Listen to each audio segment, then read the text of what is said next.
২৪ ঘণ্টায় ডেঙ্গুতে আক্রান্ত হয়ে ৩ জনের মৃত্যু হয়েছে। এ নিয়ে চলতি বছর ডেঙ্গুতে মৃতের সংখ্যা বেড়ে দাঁড়িয়েছে ১৪১ জনে।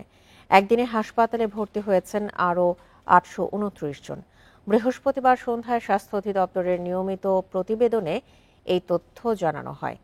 বিজ্ঞপ্তিতে বলা হয়, গত ২৪ ঘণ্টায় হাসপাতালে ভর্তি রোগীদের মধ্যে ঢাকা সিটির ৩৫২ জন আর ৫৭৭ জন ঢাকার বাইরের রোগী। এদিকে হাসপাতাল থেকে চিকিৎসা নিয়ে গেছেন ৮১০ জন।